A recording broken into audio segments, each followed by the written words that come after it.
Et si je vous disais que la plupart des personnes qui réussissent n'ont pas commencé par croire à 100% en elles-mêmes?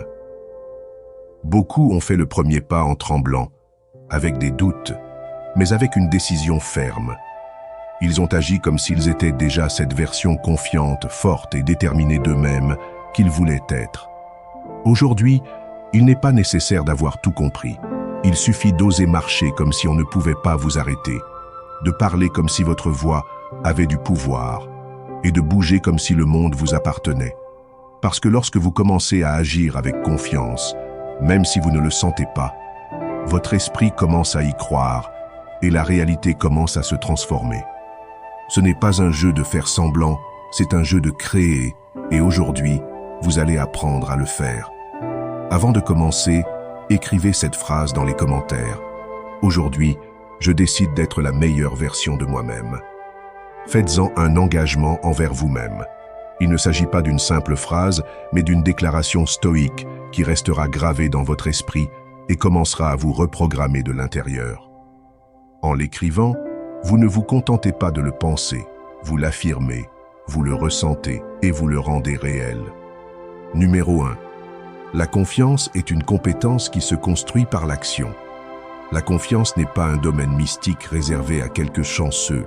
C'est une construction, une conséquence directe des actions que vous choisissez d'entreprendre. Vous pouvez passer des heures à attendre de vous sentir prêt, mais la vérité est que ce moment vient rarement de lui-même. La seule véritable façon de développer la confiance en soi est de sortir et d'agir, même lorsque vous êtes en proie au doute. Il n'est pas nécessaire d'avoir confiance en soi pour agir avec confiance. C'est l'inverse. Vous devez agir avec confiance pour commencer à avoir confiance en vous. C'est le piège de l'esprit insécurisé. Il vous convainc que vous devez avoir confiance en vous avant de faire quelque chose de difficile, alors qu'en fait, c'est en faisant ce qui est difficile que vous renforcez votre confiance en vous. Pensez à une personne que vous admirez pour sa confiance en elle. Ils n'ont pas atteint ce niveau parce qu'ils n'ont jamais douté d'eux-mêmes, mais parce qu'ils ont appris à avancer malgré ces doutes. Ils ont affronté l'inconfort encore et encore, jusqu'à ce que la peur n'ait plus d'emprise sur eux. Ce qui était inconfortable au début est devenu naturel. Et vous pouvez faire exactement la même chose. Vous n'avez pas besoin de devenir quelqu'un de différent, vous devez simplement vous autoriser à agir comme si vous étiez déjà cette version confiante de vous-même. C'est la base. Commencez par les choses les plus simples. Parlez fermement, même si votre voix tremble. Marchez en gardant le dos droit, même si vous ne vous sentez pas sûr de vous. Regardez les gens dans les yeux lorsque vous parlez. Prenez des décisions sans vous justifier en permanence. Chacune de ces petites actions envoie des signaux à votre esprit. Ils vous disent « Je contrôle la situation ». Et lorsque vous le faites encore et encore, votre esprit commence à y croire. Non pas parce que vous faites semblant, mais parce que vous modifiez votre perception de vous-même. Personne n'a accès à vos pensées. C'est ce que vous projetez dans le monde qui compte, et cela se construit avec la pratique. Vous voulez être plus confiant en réunion? Participez, même si vous n'avez pas toutes les réponses. Vous voulez vous sentir plus à l'aise dans vos relations sociales? Dites d'abord bonjour. Établissez un contact visuel. Entamez la conversation. Vous êtes terrifié à l'idée de parler en public? Faites-le avec la voix que vous avez ce jour-là.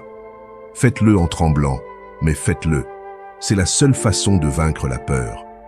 Y faire face par des actes de courage petits, mais constants. Selon les stoïciens, c'est exactement ce que signifie vivre selon la vertu du courage. Les stoïciens ne croyaient pas qu'il fallait attendre pour se sentir courageux. Ils croyaient qu'il fallait agir avec droiture, même en présence de la peur. Épictète enseignait que nous ne devrions pas nous préoccuper des choses que nous ne contrôlons pas, comme nos émotions immédiates, mais nous concentrer sur ce que nous pouvons contrôler, nos actions. Ainsi, même si vous ressentez de la peur, vous avez le plein contrôle sur la manière dont vous choisissez d'agir face à cette peur. Il y a une grande différence entre espérer la confiance et décider d'agir avec audace. Dans le premier cas, vous restez bloqué. La seconde vous transforme. N'attendez pas de vous sentir prêt, car la confiance se développe dans le processus d'essai, d'échec, d'apprentissage et d'essai à nouveau. Chaque fois que vous vous produisez, même si vous ne vous sentez pas sûr de vous, vous acquérez de l'expérience. Et cette expérience est la matière première de la véritable confiance en soi. Au début, vous aurez peut-être l'impression de faire semblant, mais ce n'est pas du semblant, c'est de l'entraînement. Comme un acteur qui répète encore et encore, jusqu'à ce que le rôle devienne une extension de lui-même. Chaque fois que vous sortez de votre zone de confort, le récit d'insécurité que vous vous répétez depuis des années s'effiloche. Cette voix intérieure qui dit « je ne suis pas assez » s'affaiblit. Parce que vos actions commencent à le contredire. Et il ne s'agit pas de faire preuve d'arrogance ou de prétendre à la fausseté. Il s'agit de vous aligner sur votre potentiel. En vous, il y a déjà une version confiante, claire et ferme de vous. Ce que vous faites, c'est vous rapprocher d'elle par la pratique. Plus vous agissez comme si vous étiez cette personne, plus cela devient réel. Alors ne réfléchissez pas trop, n'analysez pas si vous êtes prêt. Levez-vous, respirez profondément et faites ce que vous avez à faire comme si vous étiez la personne la plus confiante du monde, car d'une certaine manière, vous l'êtes déjà. Il vous suffit de le montrer par vos actions, et plus vous le ferez, moins vous aurez à agir. La confiance ne sera plus un masque, elle deviendra votre état naturel. Numéro 2. Reconnaître que nous sommes tous égaux. Il arrive que vous entriez dans une pièce et que vous ayez l'impression que toutes les personnes présentes sont meilleures que vous, qu'elles ont plus d'expérience, plus de talent, plus de présence, plus de succès. Cette pensée s'installe comme un virus silencieux et vous vole votre voix, votre posture, vous rend plus petit. Et c'est là que commence l'insécurité. Mais la vérité dont vous devez vous souvenir, et non pas seulement comprendre, mais ressentir profondément, c'est que personne, absolument personne, n'est au-dessus de vous.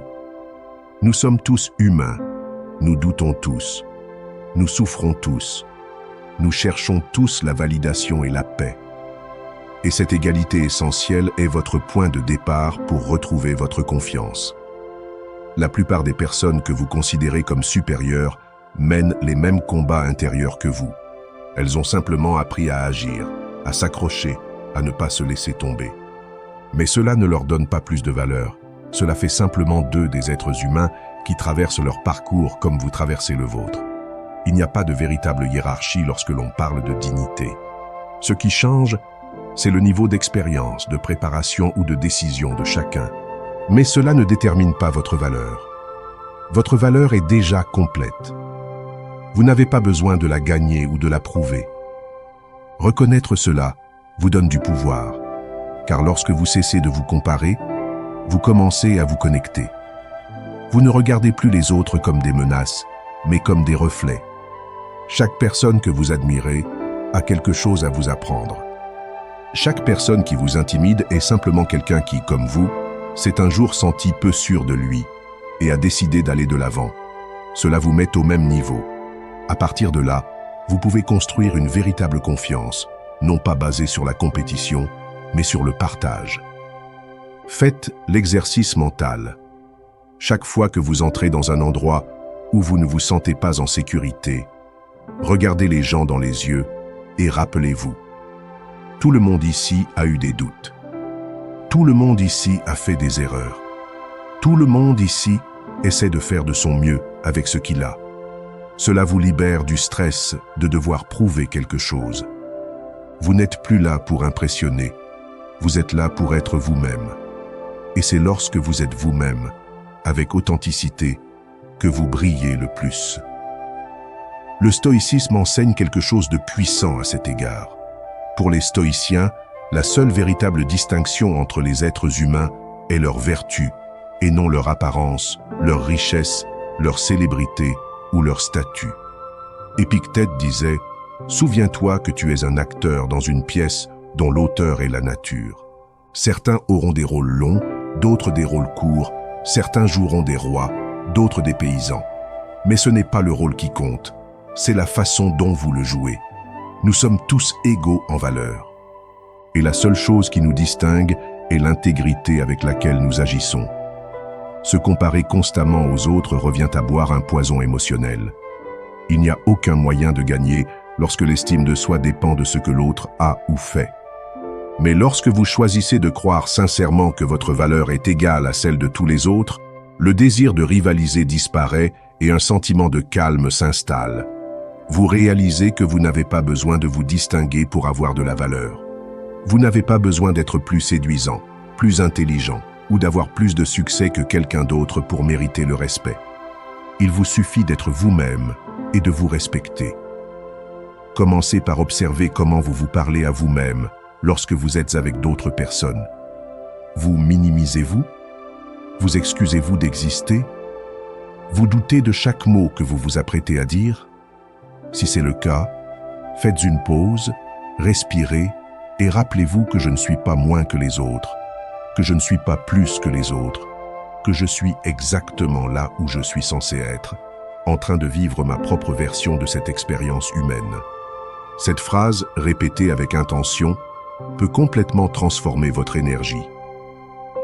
La prochaine fois que quelqu'un vous intimidera par sa présence ou ses réalisations, regardez-le différemment, non pas comme quelqu'un d'inaccessible, mais comme un autre être humain qui a lui aussi des peurs, qui a lui aussi chuté, qui a lui aussi douté. Cela ne les rend pas faibles, cela les rend égaux à vous. Et dans cette égalité se trouve la liberté de parler clairement, de marcher fermement, d'arrêter de se cacher, parce qu'il n'y a plus rien à prouver, il n'y a qu'une vie à vivre. Et vous avez autant le droit que n'importe qui d'autre de la vivre, avec confiance. Numéro 3. Faites un audit de ce qui vous prive de confiance et éliminez-le. La confiance ne se perd pas d'un seul coup. Elle est lentement érodée par les choses que vous tolérez en silence, par les personnes qui vous critiquent sans cesse, par les habitudes qui sapent votre énergie, par les environnements qui vous enferment. Parfois, vous vous demandez pourquoi vous n'arrivez pas à vous sentir fort ou confiant. Mais vous ne vous arrêtez jamais pour faire un véritable audit de tout ce qui draine votre puissance intérieure. Et c'est exactement ce que vous devez faire. On ne peut pas instaurer la confiance sur un terrain contaminé. Il faut d'abord le nettoyer. Faites une pause et examinez honnêtement votre vie. Que consommez-vous chaque jour? Quel genre de nouvelles laissez-vous entrer dans votre esprit? Quel genre de conversation avez-vous? Avec qui passez-vous le plus de temps? Quelles habitudes répétez-vous tous les soirs et tous les matins? Tous ces éléments façonnent votre état d'esprit. Tout cela influence la façon dont vous vous sentez dans votre peau. Et si quelque chose mine votre estime de soi, vous devez avoir le courage de tirer un trait dessus ou de le supprimer. Pensez aux personnes qui vous entourent. Certains vous poussent, vous motivent, croient en vous. D'autres, sans le dire directement, vous font sentir petit.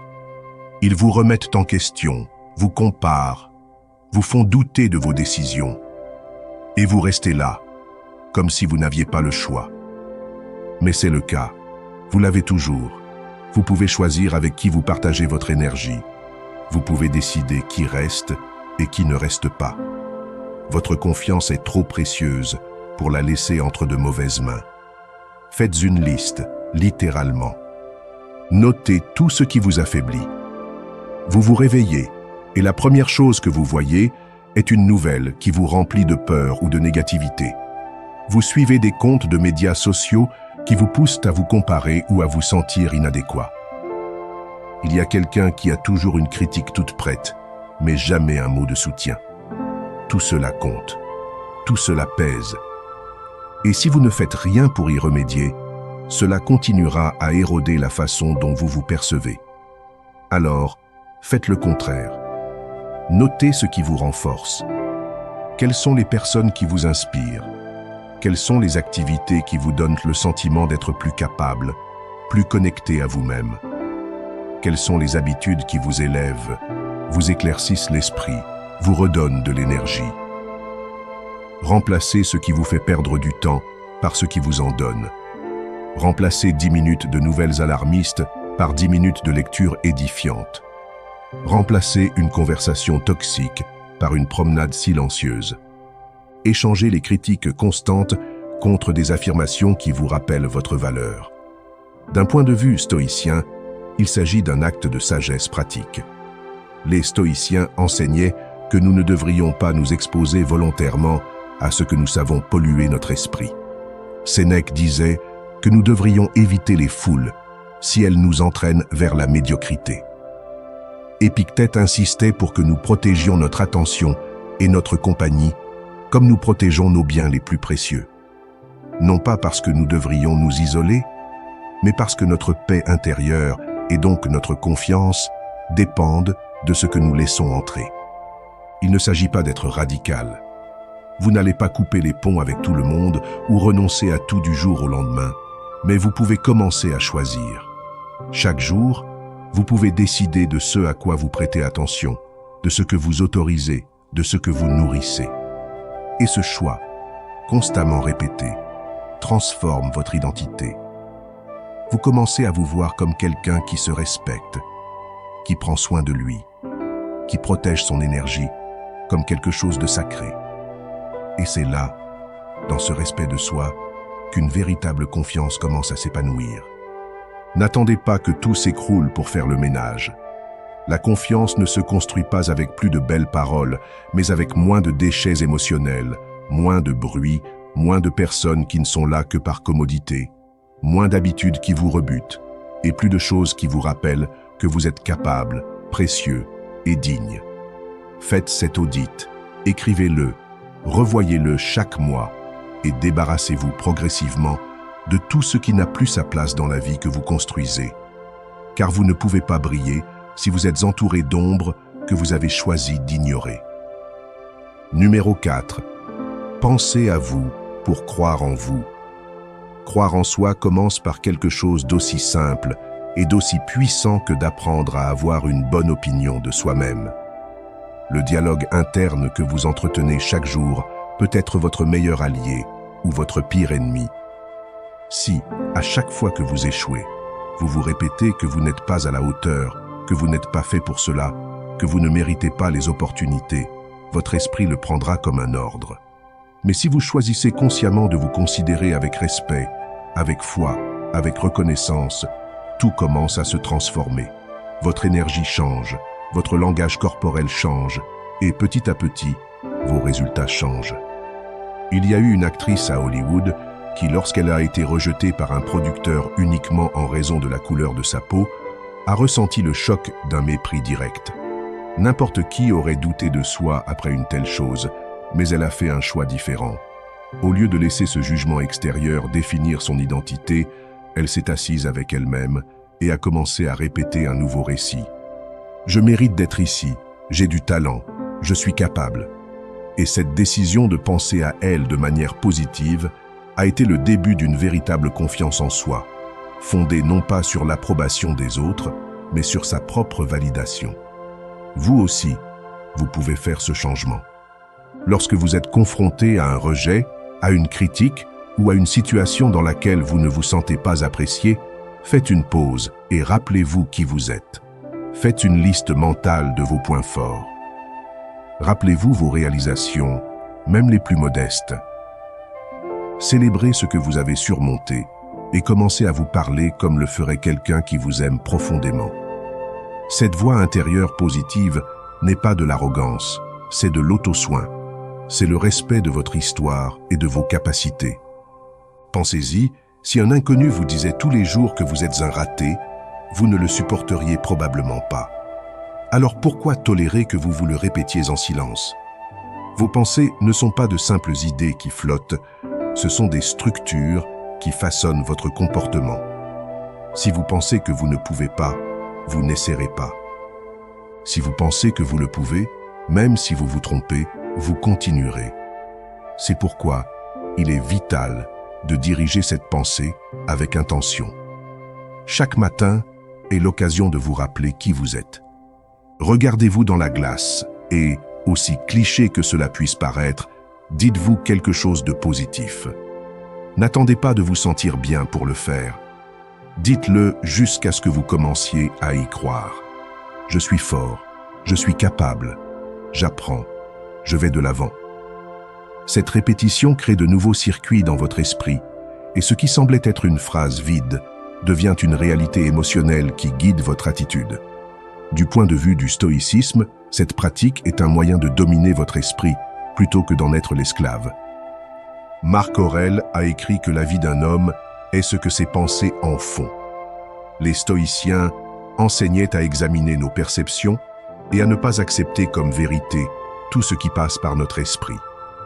Si une pensée vous affaiblit, remettez-la en question. Si cela vous renforce, cultivez-le. C'est la sagesse pratique qui peut changer votre vie. Vous n'êtes pas destiné à vivre avec une faible estime de soi. Vous êtes appelé à construire pas à pas une image intérieure qui vous inspire et vous soutient.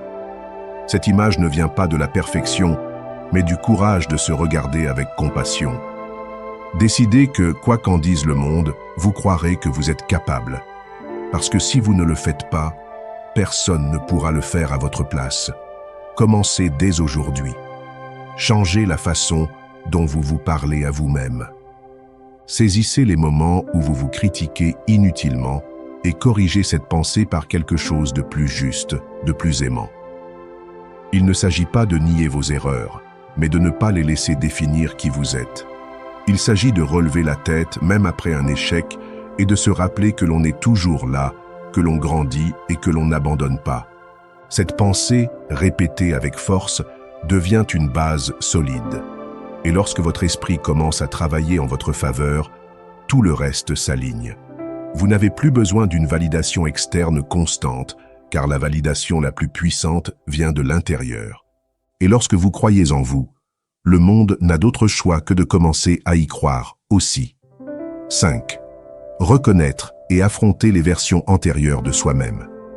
Vous ne pouvez pas construire une solide estime de soi si vous continuez à fuir les versions passées de vous-même. Il ne s'agit pas de rester bloqué dans le passé, mais de regarder en arrière avec honnêteté et de reconnaître comment vos expériences, bonnes, mauvaises, inconfortables ou traumatisantes, continuent d'influencer vos décisions aujourd'hui. Souvent, nous ne comprenons pas pourquoi nous réagissons par la peur, pourquoi nous nous auto-sabotons ou pourquoi nous avons du mal à nous valoriser.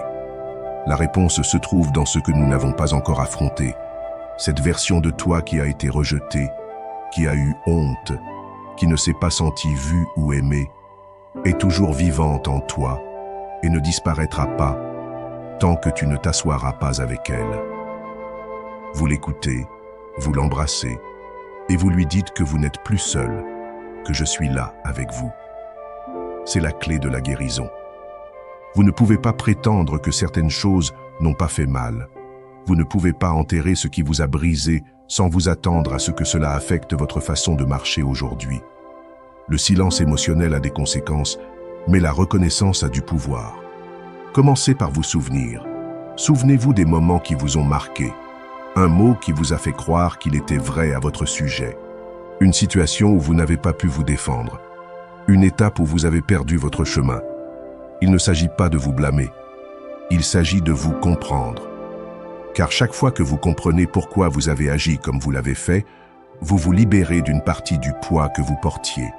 Vous commencez à relier les points, à rassembler les pièces de votre histoire, et vous reprenez le contrôle. L'estime de soi n'est pas une déclaration vide de sens. C'est le résultat de la connaissance de qui vous êtes pleinement, avec des lumières et des ombres, et de la poursuite de votre choix. Lorsque vous pouvez regarder en arrière et dire « Oui, c'était moi aussi, mais maintenant, je choisis quelque chose de différent ». C'est à ce moment-là que l'on grandit vraiment. Il n'est pas nécessaire de rejeter son passé. Il suffit de l'actualiser. Montrez-lui qu'aujourd'hui, à partir d'un nouveau niveau de conscience, c'est vous qui prenez les rênes. Parlez à vous-même. Écrivez à vous-même. S'il y a quelque chose que vous n'avez jamais dit, dites-le sur papier. Si vous vous êtes abandonné à un moment donné, promettez-vous de ne pas recommencer. Si vous avez échoué, pardonnez-vous. Et si vous avez survécu, célébrez-le. Parce que malgré tout, vous êtes là, avec la possibilité d'être différent, d'être plus complet, plus authentique, plus fort. Du point de vue du stoïcisme, ce processus est essentiel. Épictète enseignait que nous ne pouvons pas changer ce qui s'est déjà produit, mais que nous pouvons changer la façon dont nous l'interprétons. Les stoïciens parlaient d'utiliser la raison pour réorganiser nos impressions. En d'autres termes, vous pouvez regarder un souvenir douloureux et en faire une leçon, une force motrice, une partie intégrante de votre histoire, plutôt qu'un fardeau caché. Pour eux, l'intérêt n'est pas d'éviter la souffrance, mais de la transformer en sagesse. Ce type de confrontation n'est pas un exercice ponctuel. C'est un exercice continu. Chaque étape de votre vie révèle une nouvelle couche à guérir, une nouvelle partie de vous qui a besoin d'être entendue. Et chaque fois que vous le faites, votre estime de soi s'en trouve renforcée. Non pas parce que vous êtes désormais parfait, mais parce que vous n'avez plus besoin de prétendre qu'il n'y a pas de blessures. Vous les acceptez, vous en prenez soin, et cela vous rend puissant. Imaginez ce que ce serait de marcher dans la vie en sachant que vous ne vous devez rien, que vous n'avez plus de compte à régler avec votre passé, que vous prenez chaque décision à partir de votre version la plus présente, et non à partir d'un enfant blessé ou d'un jeune désorienté. C'est cela la liberté émotionnelle. C'est l'état où l'on peut vraiment croire profondément en soi, parce que rien n'est caché et que ce qui est intégré ne vous contrôle plus. Ne fuyez donc pas ce que vous étiez. Ne l'effacez pas, ne la niez pas, regardez-la avec courage, reconnaissez-le. Remerciez-le de vous maintenir en vie et choisissez ensuite d'aller de l'avant avec plus de conscience et plus de respect pour vous-même. Car lorsque vous vous autorisez à être tout ce que vous étiez et tout ce que vous pouvez devenir, une estime de soi naît qui ne dépend pas d'une approbation extérieure. Cela dépend de votre propre réconciliation et c'est ce qui vous rend vraiment libre. Numéro 6. Vous n'avez pas à vous prouver aux autres. Vous n'avez pas à vous prouver à qui que ce soit. C'est l'une des vérités les plus libératrices que vous puissiez accepter sur votre chemin de développement personnel. Et pourtant, nous vivons souvent comme si nous étions sur une scène en permanence. Comme si nous avions besoin que les autres valident chacun de nos pas. Chaque décision que nous prenons. Chaque partie de ce que nous sommes. Cette pression constante pour être approuvé n'épuise pas seulement l'estime de soi, mais la mine profondément. Car lorsque vous vivez pour plaire aux autres, vous vous déconnectez de votre vérité. La validation externe est un piège déguisé en récompense. Elle vous permet de vous sentir bien pendant un moment, mais vous rend dépendant. Un jour, vous recevez des applaudissements et vous vous croyez invincible, mais le lendemain, il n'y a pas de like, pas de compliments, pas de reconnaissance, et soudain, vous doutez de vous. Ces montagnes russes émotionnelles ne se produisent que lorsque votre sentiment de valeur dépend de ce que les autres pensent de vous. Mais voici la clé. Vous n'avez besoin de personne pour vous donner la permission de croire en vous. Vous pouvez être votre propre référence. La prochaine fois que vous ferez quelque chose dont vous êtes fier, ne vous précipitez pas pour en parler au monde entier en espérant une réaction. Restez avec vous-même. Reconnaissez-le en silence. Apprenez à sourire à l'intérieur de vous-même, sans avoir besoin que quelqu'un le voie. C'est cette pratique qui renforce votre sécurité, car lorsque vous apprenez à vous valider sans applaudissements, vous devenez libre.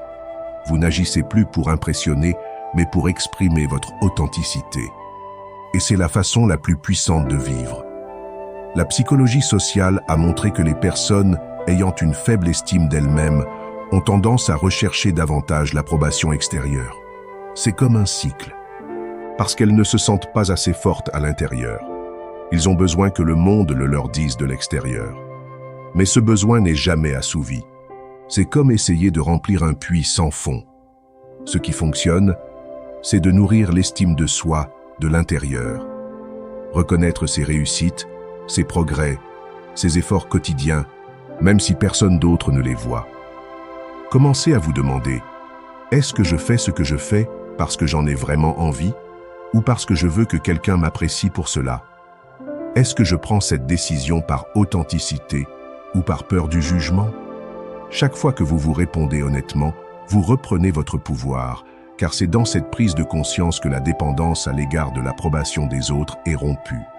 Dans le stoïcisme, cette idée était centrale. Épictète enseignait qu'il ne fallait pas s'inquiéter de ce que les autres pensent de nous, car cela échappe à notre contrôle. Marc Aurèle a écrit que l'opinion des autres ne doit pas avoir de pouvoir sur votre âme. Pour les stoïciens, la véritable dignité humaine vient du fait d'agir avec vertu et non d'être admiré. L'important est d'être bon, pas de paraître bon. Car le jugement extérieur change, mais l'intégrité demeure. Cela ne signifie pas devenir indifférent ou arrogant. Cela signifie avoir un centre intérieur si ferme qu'aucune critique ne peut vous abattre et qu'aucun éloge ne peut vous enivrer. Cela signifie que vous pouvez écouter ce que disent les autres, sans les laisser dicter votre valeur. C'est comprendre que ce qui vous rend vraiment fort, c'est de vivre en accord avec ce que vous savez être juste pour vous. La prochaine fois que vous ressentirez le besoin de prouver quelque chose à quelqu'un, arrêtez-vous. Demandez-vous pourquoi je le fais. Qui est-ce que je veux convaincre? Quelle partie de moi se sent insuffisante? Et au lieu de regarder à l'extérieur, allez à l'intérieur. Rappelez-vous ce que vous avez déjà surmonté, ce que vous avez construit, ce que vous avez appris. Vous n'avez pas besoin d'une médaille pour savoir que vous avez grandi. Vous avez juste besoin de votre propre présence, de votre propre approbation. Lorsque vous commencez à vivre à partir de cet endroit, tout change. Vous cessez de rivaliser, de vous comparer, de vous épuiser à plaire, et vous commencez à agir avec une confiance sereine, silencieuse mais puissante. Vous n'avez plus besoin de vous prouver à qui que ce soit, car vous savez qui vous êtes. Et cela, quand vous le sentez vraiment, devient une force irrésistible. Numéro 7. Conservez une bonne apparence physique. La façon dont vous vous présentez au monde en dit long sur la façon dont vous vous sentez vous-même. Il ne s'agit pas de correspondre à des normes externes de beauté ou d'être obsédé par la perfection physique. C'est une question de respect de soi. Prendre soin de son apparence physique est un moyen silencieux, mais puissant de dire aux autres et surtout à soi-même que l'on s'estime. En effet, lorsque vous vous regardez dans le miroir et que vous êtes beau, quelque chose change en vous. Votre posture s'améliore, votre voix s'affirme, votre présence se renforce. L'estime de soi ne commence pas seulement dans l'esprit, mais aussi dans le corps. Il y a des jours où vous ne vous sentez pas motivé, mais le simple fait de vous doucher, de vous coiffer, de vous habiller avec intention, peut complètement changer votre énergie. Cette transformation n'est pas superficielle, elle est émotionnelle. En effet, lorsque vous vous considérez comme quelqu'un d'attentionné, vous commencez à agir comme quelqu'un qui mérite ce qu'il y a de mieux. La psychologie de l'image de soi le confirme. Lorsque vous vous soignez, vous prenez soin de vous et vous vous présentez avec attention. Non seulement vous augmentez votre valeur perçue, mais vous influencez également la façon dont les autres vous perçoivent. Il ne s'agit pas de vanité, mais d'identité. Il s'agit de prendre le contrôle de la façon dont vous choisissez d'affronter le monde, ce qui a un impact direct sur votre sécurité personnelle. Passez quelques minutes chaque matin à vous préparer comme si votre journée était importante. Peu importe que vous n'ayez pas de réunion ou de sortie, vous le faites pour vous, parce que vous méritez d'être belle et de vous sentir bien, même si personne d'autre ne vous regarde. Cette discipline quotidienne vous rappelle que vous n'avez pas besoin d'une raison extérieure pour prendre soin de vous. Votre bien-être est une raison suffisante, et il ne s'agit pas seulement de vos vêtements ou de vos cheveux. Il s'agit de tout. Votre hygiène, votre façon de marcher, votre odeur, votre façon de vous exprimer physiquement. Chaque détail compte. Chacun d'entre eux est le reflet de votre niveau d'engagement envers vous-même. L'objectif n'est pas d'être aimé par tout le monde, mais d'être aimé par vous-même. Se sentir à l'aise dans sa peau. Et lorsque cela se produit, la confiance n'a plus besoin d'être simulée. Elle se manifeste tout simplement. Du point de vue des stoïciens, le corps fait également partie de la vertu. Les stoïciens ne méprisaient pas le corps comme étant sans importance, mais ils enseignaient qu'il ne devait pas être notre principale source de fierté. Épictète disait « Prends soin de ton corps comme si tu devais vivre éternellement, mais de ton âme comme si tu devais mourir demain. » Cette phrase résume tout. Votre corps est l'instrument qui vous permet de vivre dans un but précis. S'il ne doit pas vous asservir, il doit vous inciter à agir avec dignité, ce qui implique de le garder en ordre, propre et présent. Prendre soin de soi physiquement est aussi un signe de présence. En effet, lorsque l'on se néglige, c'est souvent le reflet d'un découragement ou d'une déconnexion intérieure.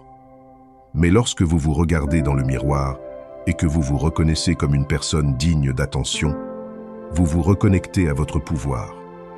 Vous cessez de passer inaperçu devant vous-même. Commencez modestement. Si vous avez longtemps négligé votre apparence, vous n'avez pas besoin de changer radicalement.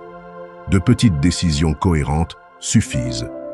Choisir des vêtements qui vous représentent, garder votre espace propre, améliorer votre posture, porter un parfum qui vous donne confiance en vous. Ces actions vous redonnent un sentiment de contrôle, et dans ce sentiment, la confiance s'épanouit.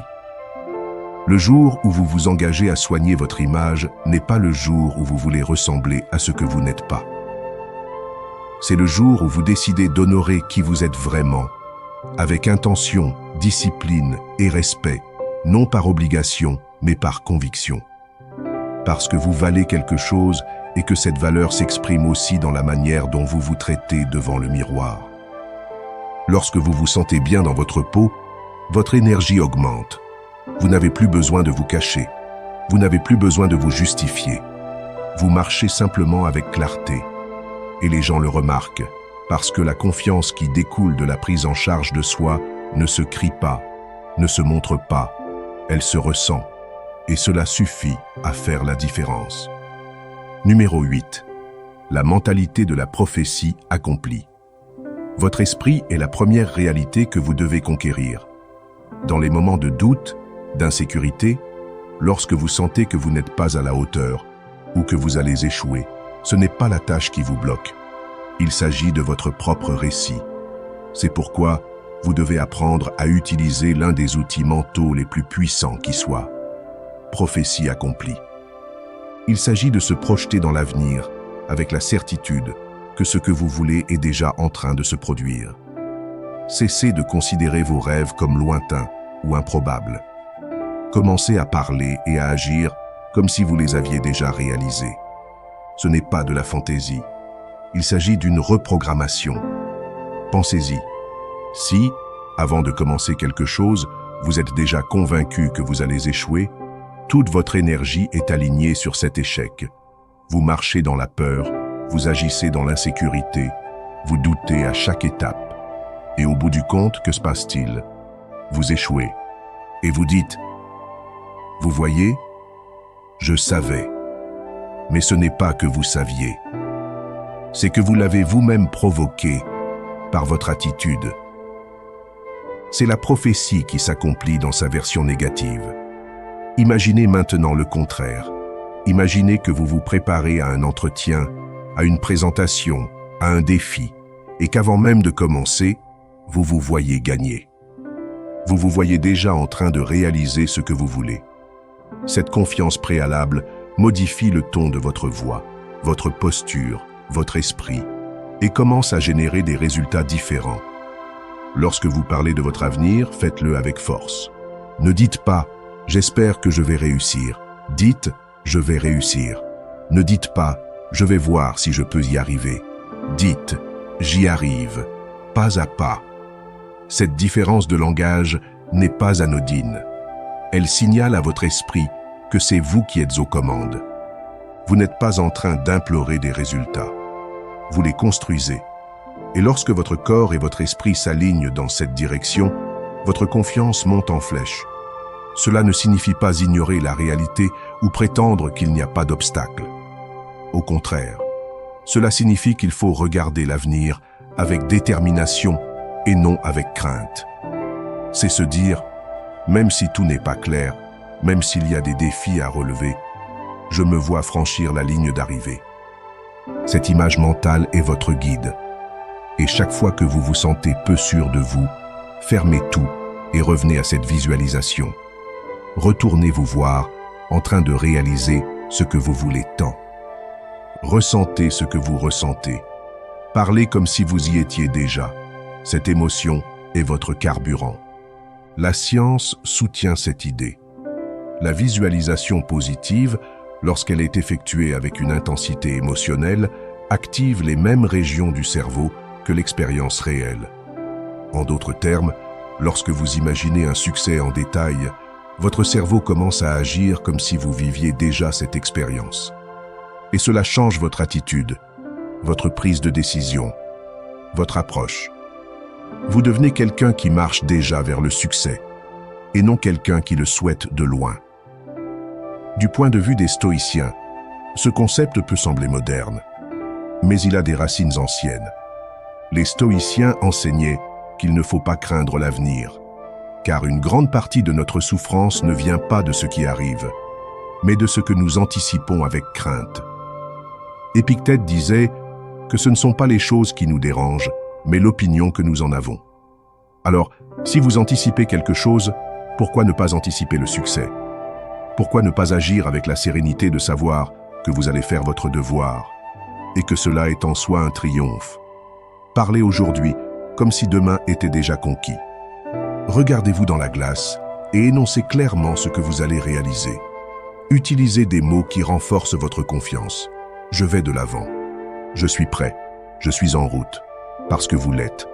Vous n'avez pas besoin de preuves extérieures pour commencer à y croire. Commencez par l'intérieur. Car ce que vous croyez guidera ce que vous faites. Et ce que vous faites construira ce que vous êtes. La prophétie accomplie n'est pas une superstition, c'est une stratégie. Et lorsque vous l'utilisez avec intention, vous réalisez que le plus grand obstacle entre vous et vos objectifs n'était pas la difficulté du chemin, mais la façon dont vous l'envisagiez. Changez la façon dont vous voyez votre avenir et vous changerez la façon dont vous agissez dans le présent. Et lorsque le présent change, l'avenir est déjà en marche. Numéro 9. Apprendre en permanence pour grandir. L'apprentissage est l'un des actes de transformation personnelle les plus puissants. Non seulement parce qu'il vous apporte davantage d'informations ou de compétences, mais aussi parce qu'il vous donne un sentiment réel et profond d'avancement. Et ce sentiment de ne pas stagner, de grandir, a un impact direct sur votre confiance en vous. Lorsque vous apprenez constamment, vous commencez à vous considérer comme une personne capable de s'adapter, d'évoluer, d'affronter la nouveauté avec dignité. Vous n'avez pas besoin de tout savoir, mais vous devez être sur la voie d'en savoir plus. Et cela suffit à vous rendre plus fort. Chaque fois que vous prenez un livre et que vous comprenez quelque chose que vous ne saviez pas auparavant, votre esprit s'élargit. Chaque fois que vous écoutez un podcast avec une idée qui remet en question votre façon de penser, vous devenez plus flexible, plus éveillé. Chaque fois que vous suivez un cours ou que vous vous plongez dans un sujet qui vous intéresse, vous renforcez non seulement votre intellect, mais aussi votre estime de soi. Car vous vous prouvez à vous-même que vous ne vous êtes pas arrêté, que vous n'avez pas abandonné, que vous continuez à aller de l'avant. Cet élan intérieur est essentiel, car l'insécurité provient souvent du sentiment d'être laissé pour compte, de ne pas avancer, de répéter chaque jour la même chose sans s'épanouir. Mais lorsque vous faites de l'apprentissage une habitude, même si ce n'est que 15 minutes par jour, vous construisez une confiance à long terme, car ce que vous apprenez aujourd'hui vous sera utile demain. Et cela se voit dans votre façon de parler, dans la clarté de votre expression, dans votre capacité à vous adapter à des situations complexes. Il ne s'agit pas d'accumuler des données, mais de devenir quelqu'un de prêt. Posez-vous la question, qu'est-ce que j'apprends en ce moment? Si vous n'avez pas de réponse, commencez par quelque chose de simple. Lisez un chapitre de livre, regardez une courte conférence, écrivez une réflexion sur une expérience que vous avez vécue, reliez ce que vous apprenez à votre vie réelle. Ne gardez pas ces connaissances dans une boîte mentale.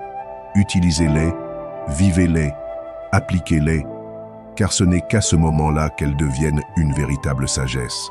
Les personnes confiantes ne sont pas celles qui pensent tout savoir, mais celles qui savent qu'elles peuvent toujours continuer à apprendre. C'est cette humilité active qui permet de garder les pieds sur terre et les yeux sur l'horizon. Vous n'êtes plus défini par ce que vous ne savez pas encore, mais par votre volonté de savoir. Cela change tout. Pour les stoïciens, l'apprentissage est une vertu essentielle. Les stoïciens étaient d'infatigables érudits. Sénèque disait « Tant que vous vivrez, continuez à apprendre à vivre ». Il savait que la sagesse n'est pas un état, mais un chemin, et que celui qui se croit sage cesse de grandir. En revanche, celui qui se reconnaît comme un apprenant devient chaque jour plus fort. Le véritable stoïcien ne cherche pas à savoir par orgueil, mais par force intérieure. Car plus on sait, plus on contrôle son esprit et ses réactions. Et c'est cela le vrai pouvoir.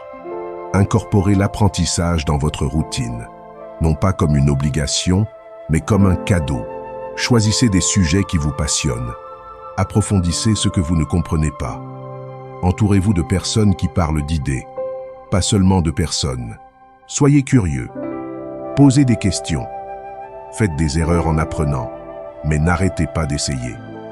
Car chaque pas que vous faites vers la connaissance est aussi un pas vers la confiance.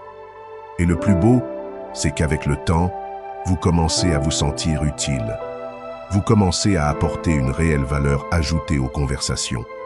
Vous ne vous contentez pas d'écouter, vous partagez.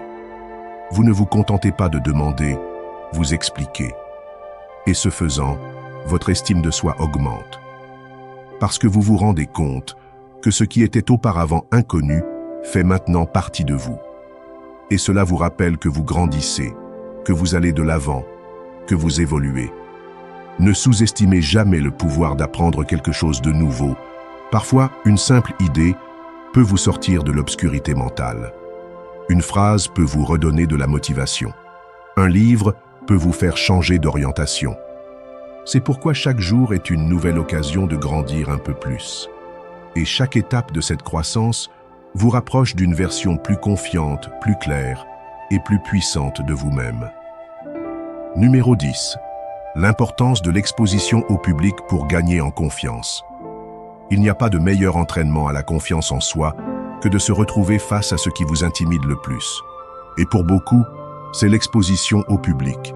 Qu'il s'agisse de parler devant un public, de présenter une idée, d'interpréter une chanson ou simplement d'exprimer son point de vue lors d'une réunion.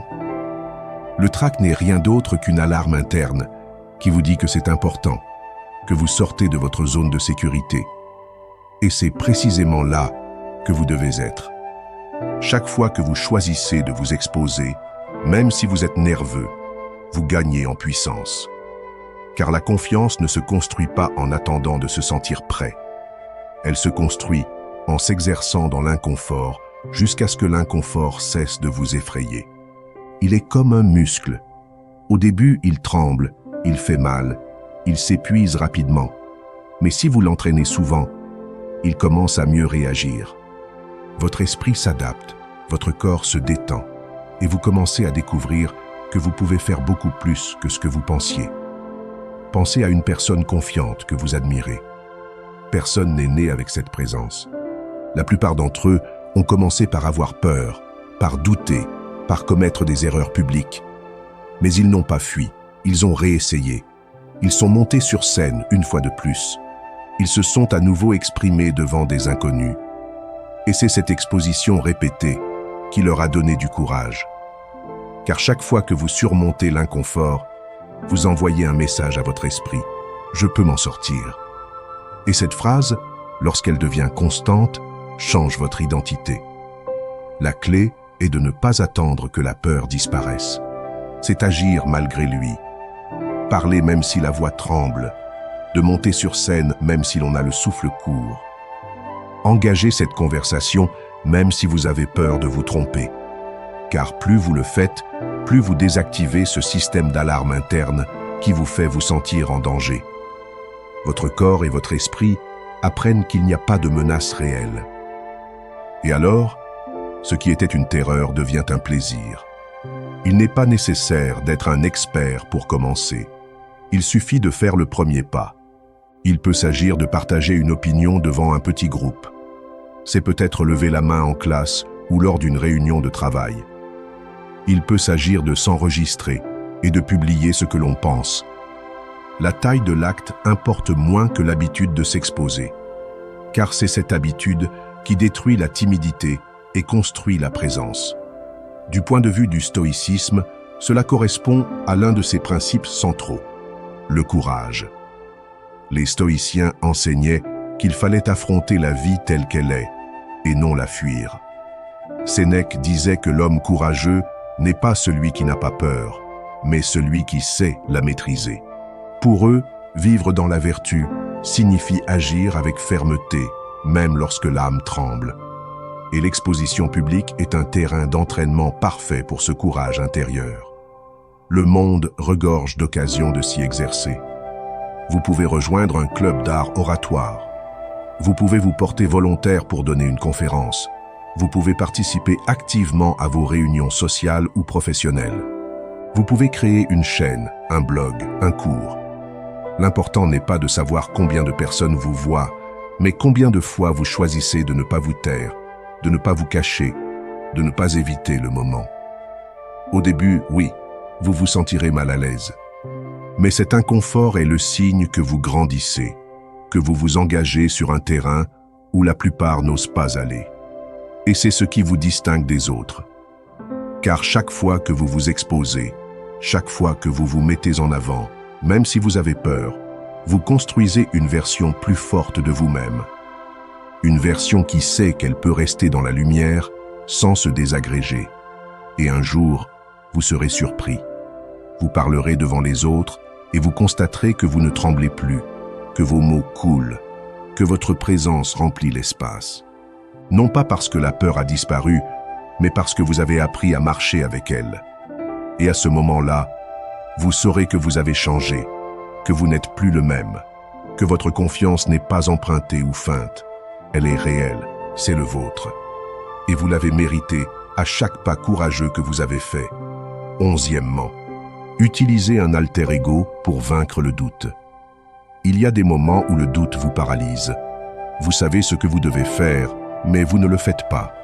Non pas parce que vous n'en avez pas la capacité, mais parce qu'une voix intérieure commence à remettre tout en question. Et si vous vous trompiez? Et si vous vous ridiculisiez? Et si vous n'étiez pas à la hauteur? Cette voix n'est pas vous. C'est une vieille construction, basée sur des expériences passées, sur des peurs héritées, sur des insécurités qui ne vous définissent pas. Et l'un des moyens les plus efficaces de la faire taire est d'activer un outil que de nombreuses personnes qui réussissent utilisent déjà sans le savoir. Un alter ego. Un alter ego est une version alternative de vous-même. C'est votre moi courageux, votre moi fort, votre moi qui n'est pas arrêté par la peur. C'est ce personnage que vous concevez mentalement pour agir comme si vous étiez déjà celui que vous voulez devenir. Il ne s'agit pas de faire semblant. C'est répéter votre avenir. C'est mettre en place l'armure psychologique dont vous avez besoin pour traverser les moments où votre moi actuel a l'impression de ne pas pouvoir le faire. Demandez-vous ce que ferait ma version plus confiante en ce moment. Et faites-le. Comme ça. Comme si vous étiez cette personne confiante, directe et courageuse. Au début, vous pouvez vous sentir mal à l'aise, comme si vous jouiez la comédie. Mais ce n'est pas grave. Vous le faites exprès. Vous activez un nouveau schéma mental. Vous remplacez le doute par la direction. Vous entraînez votre esprit à ne plus obéir à la peur. De nombreuses personnes puissantes utilisent cette méthode. Les sportifs qui se créent un personnage sur le terrain. Les musiciens qui adoptent un nom de scène pour monter sur scène. Les hommes d'affaires qui se mettent en mode guerre lorsqu'ils vont négocier. Derrière cet alter ego se cache une stratégie. Car parfois, pour être le plus grand, il faut s'éloigner des limites de son petit moi. Imaginez que vous êtes une personne que vous admirez profondément. Il peut s'agir d'une personnalité publique, d'un mentor ou même d'un personnage que vous inventez. Donnez-lui un numéro, une posture, une énergie, une façon de marcher et de parler. Et lorsque vous êtes confronté à une situation difficile, mettez-vous à sa place. Demandez-vous comment cette version réagirait et agissez en conséquence. Vous utilisez l'imagination comme un outil de transformation et non comme une échappatoire. Un jour ou l'autre, quelque chose de magique se produit. Vous n'avez plus besoin d'endosser le costume de votre alter ego, car ces comportements deviennent naturels. Cette sécurité que vous aviez l'habitude d'activer intentionnellement commence à faire partie de votre véritable identité. Ce n'est plus un simple personnage. Vous êtes vous, plus fort, plus libre, plus complet. Du point de vue du stoïcisme, cette stratégie est logique. Bien qu'ils n'aient pas parlé d'alter ego en tant que tel, les stoïciens enseignaient que nous devrions aspirer à vivre comme la meilleure version de nous-mêmes. Marc Aurèle s'écrivait constamment des rappels dans ses méditations, comme s'il s'adressait à son moi idéal. Sénèque recommandait d'imaginer qu'un sage vous observait pour vous aider à rester stable. Épictète disait que le véritable progrès est constaté lorsque vous n'avez plus besoin de personne pour vous surveiller, parce que vous êtes vous-même votre propre juge. C'est la même chose, agir comme ce que l'on veut être, jusqu'à ce qu'on le soit. Cet exercice vous permet également de prendre de la distance par rapport à vos émotions immédiates. Si vous vous sentez anxieux, timide, peu sûr de vous, vous choisissez de ne pas agir dans cet état. Vous faites une pause, vous respirez et vous entrez dans votre personnage. Et c'est à partir de cet état d'esprit que vous prenez des décisions plus courageuses. Et cela change vos résultats. Il ne s'agit pas de vous mentir, mais de vous guider, de créer un esprit qui travaille avec vous et non contre vous. Il s'agit de prendre le contrôle de votre état émotionnel par la visualisation consciente. Parce que vous n'êtes pas lié par vos insécurités, vous êtes façonné par ce que vous pratiquez.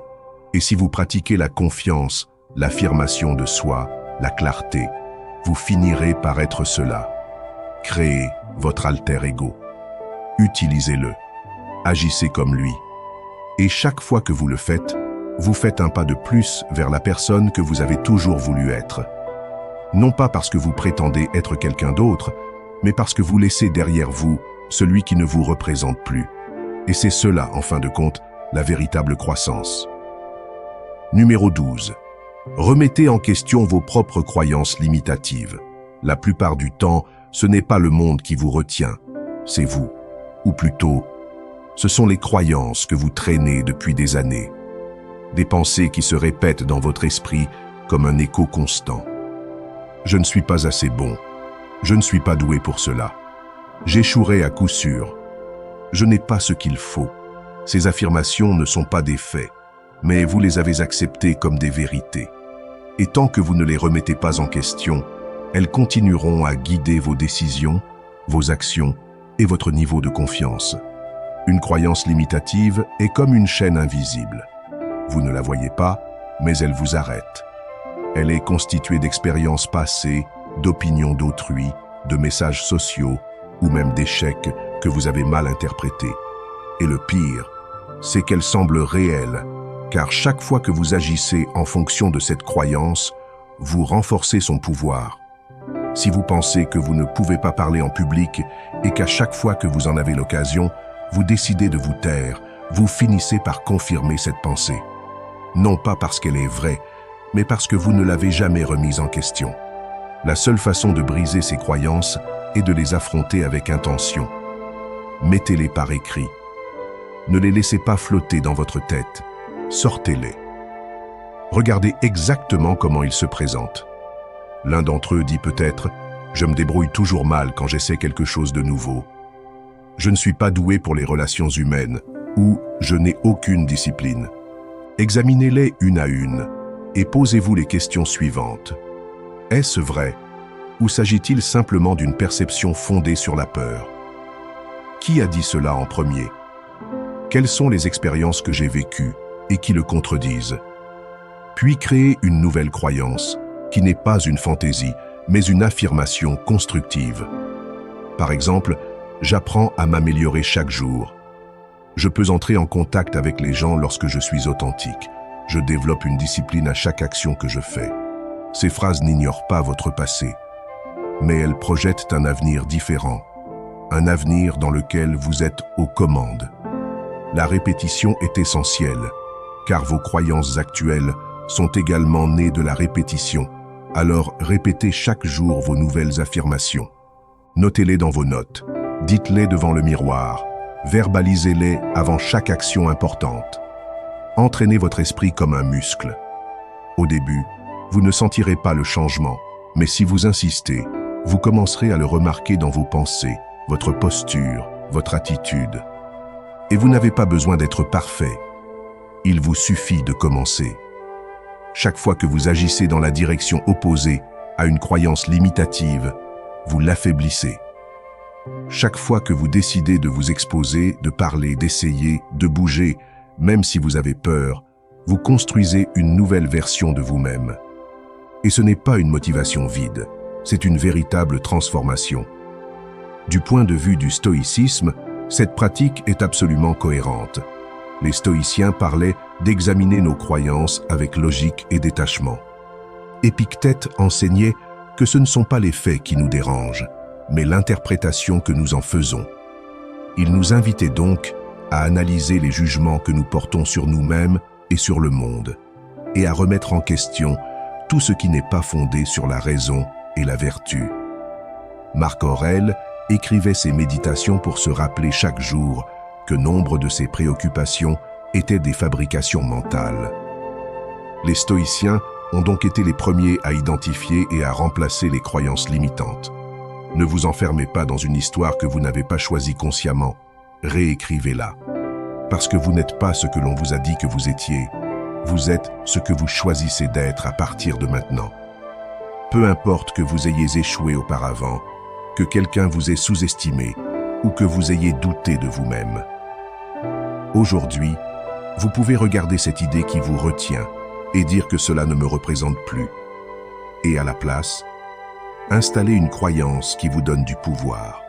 Faites-le avec intention, pratiquez-le, faites-le avec conviction, car chaque nouvelle croyance que vous adopterez sera une graine de confiance. Et avec le temps, vous n'aurez plus besoin de vous souvenir des phrases positives. Vous les aurez intégrées. Elles deviendront votre pensée automatique. Et ce jour-là, lorsque vous serez confronté à un défi, vous n'aurez pas l'impression de faire semblant d'avoir confiance en vous. Vous sentirez que vous agissez simplement en fonction de ce que vous savez déjà être, parce que vous aurez cessé d'être l'esclave de vos anciennes croyances. Et vous aurez commencé à vivre comme quelqu'un de vraiment libre. Numéro 13. Faites quelque chose de gentil pour les autres. Faites quelque chose de gentil pour quelqu'un sans rien attendre en retour. Aussi simple que cela, aussi puissant. Parce que dans un monde où chacun essaie de se démarquer, de se faire remarquer et de prouver sa valeur, le fait de devenir invisible pendant un moment pour élever un autre être humain a un effet transformateur. Non seulement pour la personne qui reçoit le geste, mais surtout pour vous. Car faire du bien, même en silence, renforce votre relation avec vous-même. Il vous rappelle que vous avez quelque chose à offrir, que vous êtes utile, que vous pouvez faire la différence. Et cela renforce inévitablement votre confiance en vous. La confiance ne se construit pas toujours avec de grandes réalisations ou des applaudissements. Elle se construit souvent dans les petites choses, dans le geste aimable que l'on fait sans caméra, dans ce remerciement sincère que vous provoquez, dans l'aide que personne n'a demandée, mais que vous avez offerte. Lorsque vous faites quelque chose de bien pour les autres, vous réaffirmez votre valeur à partir d'un endroit qui n'a pas besoin de reconnaissance. Il s'agit d'une forme plus profonde d'estime de soi. Elle n'est pas alimentée par une validation externe, mais par l'impact réel que vous avez. Et la science le confirme. La psychologie positive a étudié comment les actes de gentillesse augmentent le bien-être personnel, non seulement sur le plan émotionnel, mais aussi sur le plan physique. Aider libère de l'ocytocine, de la sérotonine et de la dopamine, des neurotransmetteurs liés au plaisir, à la connexion et à la confiance. En clair, lorsque vous faites le bien, votre corps et votre esprit s'en réjouissent. Vous vous sentez plus heureux, plus utile, plus connecté.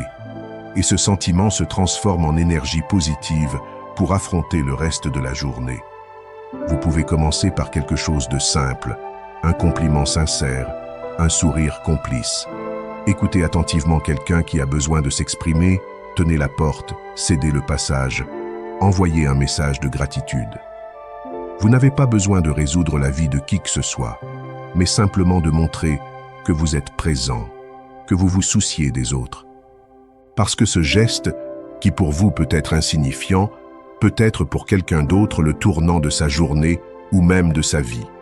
Et plus vous le faites, plus vous vous appréciez, plus vous vous respectez, parce que vous vous rendez compte que vous n'avez pas besoin de vous comparer, de rivaliser, de vous démarquer, mais simplement de contribuer.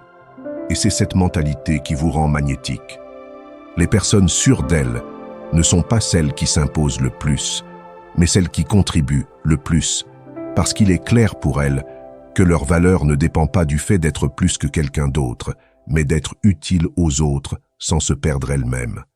Du point de vue du stoïcisme, ce principe est fondamental. Marc Aurèle, empereur et philosophe, a écrit que la finalité de l'être humain est de servir le bien commun, qu'il n'y a rien de plus noble que d'aider les autres à mieux vivre. Épictète enseignait que nous sommes faits pour vivre en communauté, et que si quelqu'un a faim, froid ou peur, nous le sommes aussi, même si nous ne le ressentons pas sur le moment. Les stoïciens ont compris qu'être vertueux, c'est agir avec bonté, non pas comme une faiblesse, mais comme une force. La véritable force ne s'exprime pas dans la domination, mais dans l'élévation. Donc, si vous vous sentez peu sûr de vous aujourd'hui, faites quelque chose pour quelqu'un. Si vous êtes dans le doute, la paralysie ou la détresse, aidez quelqu'un. Sortez un instant de votre esprit et entrez dans la vie de quelqu'un d'autre. Aider nettoie, clarifie, met de l'ordre. Elle vous met en contact avec une partie de vous qui n'a pas besoin d'être approuvée pour se sentir utile. Parce que lorsque vous donnez du fond du cœur, vous donnez aussi à vous-même. Faites-le tous les jours. Faites-le comme une pratique, non pas pour obtenir une récompense, mais pour vous discipliner. Parce que chaque acte de gentillesse est une brique invisible qui renforce votre caractère. Et la force de caractère se transforme inévitablement en une véritable confiance en soi. Il n'est pas nécessaire de changer le monde entier.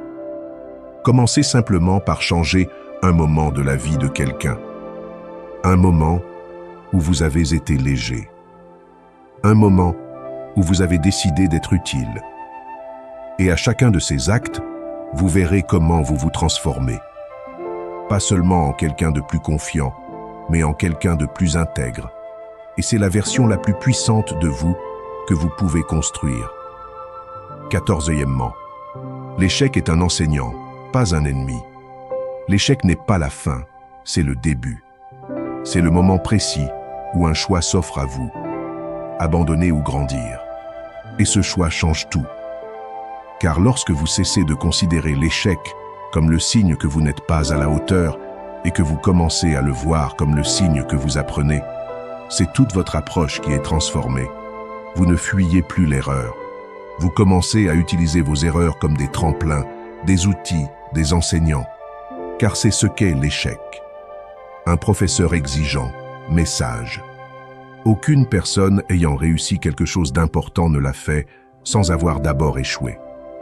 L'échec ne signifie pas que vous ne pouvez pas, mais que vous essayez.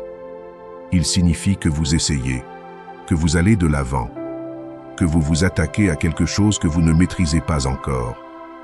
Elle ne vous affaiblit pas. Elle vous façonne. Chaque chute est l'occasion d'ajuster votre stratégie, de réviser vos convictions, de renforcer votre caractère. Et chaque fois que vous vous relevez après une erreur, vous renforcez quelque chose de bien plus précieux qu'un succès immédiat. Vous développez une véritable confiance en vous. La confiance ne vient pas du fait que l'on a tout sous contrôle. Elle vient de ce que l'on sait que, même si l'on échoue, on peut aller de l'avant. C'est la différence entre ceux qui vont de l'avant et ceux qui sont paralysés. Les premiers acceptent l'échec comme faisant partie du processus. Les seconds l'interprètent comme une condamnation. Mais l'échec ne vous définit pas. Ce qui vous définit, c'est ce que vous faites après. Commencez par modifier votre dialogue interne. Lorsque quelque chose ne se passe pas comme prévu, au lieu de vous dire « je suis un raté », dites « cela fait partie du chemin ». Lorsque vous faites une erreur, ne vous culpabilisez pas. Posez-vous la question suivante. Que puis-je apprendre de cette situation? Cette question modifie le poids émotionnel du moment. Vous cessez de vous sentir victime et vous devenez un apprenant. Et lorsque vous apprenez, vous allez toujours de l'avant. Réécrivez votre histoire. Repensez aux moments où vous avez échoué, mais qui vous ont conduit à quelque chose de meilleur. Peut-être ne l'avez-vous pas vu à l'époque, mais aujourd'hui, vous pouvez reconnaître que ce rejet vous a réorienté, que cette perte vous a réveillé, que cette erreur vous a rendu plus sage. Utilisez ces souvenirs comme preuve que l'échec ne vous a pas arrêté avant et ne doit pas vous arrêter maintenant. Dans le stoïcisme, l'échec n'est pas seulement accepté, il est attendu. Les stoïciens savaient que tout n'est pas sous notre contrôle. La seule chose que nous pouvons contrôler, c'est notre réaction. Épictète a enseigné que les événements ne nous affectent pas par ce qu'ils sont, mais par la manière dont nous les interprétons. Marc Aurèle a écrit que tout ce qui arrive est utile à ceux qui savent s'en servir. Ainsi, en cas d'échec, le problème ne réside pas dans l'échec, mais dans le fait d'en tirer parti ou de le gâcher. Le véritable stoïcien ne s'effondre pas face à l'échec. Il le transforme en force. Appliquez cet état d'esprit dans votre vie quotidienne. Avez-vous échoué lors d'une présentation? Parfait. Qu'avez-vous appris? Comment pouvez-vous faire mieux la prochaine fois? Avez-vous été écarté d'une opportunité? C'est bien. Que pouvez-vous améliorer? À quelle autre porte pouvez-vous frapper? Chaque fois que vous réagissez de la sorte, vous envoyez un signal à votre esprit. Je suis résilient. Je me développe. Et c'est ce qui, au fil du temps, devient votre identité. L'échec fait partie du prix à payer pour tenter quelque chose de grand. Si vous n'échouez pas, vous ne prenez probablement pas assez de risques. Et sans risque, il n'y a pas d'expansion. Ne cherchez pas la perfection, cherchez l'évolution. Et pour évoluer, il faut échouer, réviser, ajuster, réessayer. Faites la paix avec l'échec. Acceptez cette partie de vous qui ne réussit pas tout, qui trébuche, qui fait des erreurs. Cette partie mérite également votre respect parce qu'elle fonctionne. Elle affronte la peur. Elle crée une nouvelle version de vous. Ne laissez pas un moment difficile effacer vos progrès. Ne laissez pas une erreur vous convaincre que vous ne valez rien. Vous n'êtes pas vos échecs. Vous êtes la force avec laquelle vous choisissez de continuer. Et cette force, si vous la cultivez, devient votre plus grand super-pouvoir. Car si d'autres abandonnent au premier obstacle, vous continuez. Non pas parce que vous n'avez pas peur, mais parce que vous savez que chaque erreur vous rapproche. Parce qu'à chaque chute, vous choisissez de vous relever.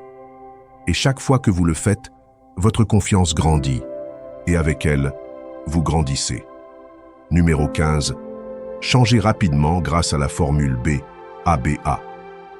Il y a des moments où l'on sent qu'il faut changer maintenant, que vous ne pouvez pas continuer à réagir de la même manière, à marcher dans la peur, à douter de vous à chaque fois qu'un défi se présente.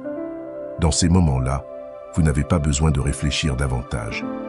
Vous avez besoin d'une formule pratique. Cette formule s'appelle B-A-B-A. Visualiser, affirmer, verbaliser et agir. 4 étapes simples mais puissantes qui peuvent vous faire passer du doute à la détermination en quelques minutes. Si vous apprenez à l'utiliser avec intention, vous pouvez reconfigurer votre esprit, votre énergie et votre identité en temps réel. Tout commence par la visualisation. Si vous ne vous voyez pas devenir ce que vous voulez être, vous ne le serez jamais. C'est aussi simple que cela. Fermez les yeux Et imaginez-vous dans cette situation difficile, mais pas comme vous êtes maintenant, mais comme vous voulez être. Fermement, calmement, avec présence.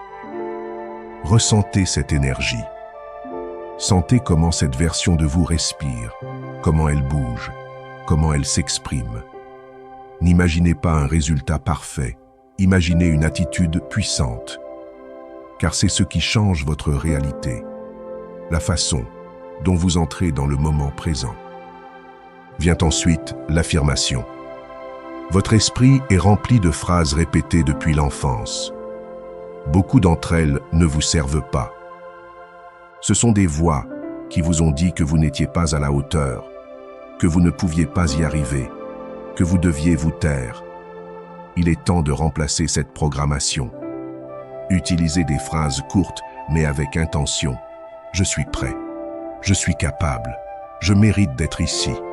Rien ne m'arrête. Il n'est pas nécessaire d'y croire à 100% au début. Il suffit de les répéter avec conviction. Car chaque répétition est une graine. Et si vous les semez souvent, elles poussent. Dites à haute voix ce que vous avez déjà affirmé intérieurement. Ne chuchotez pas. Dites-le à voix haute.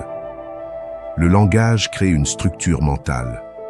Lorsque vous parlez, votre cerveau l'entend, votre corps le ressent, votre énergie le soutient. Vous parlez en tant que personne qui est déjà cette version de vous-même.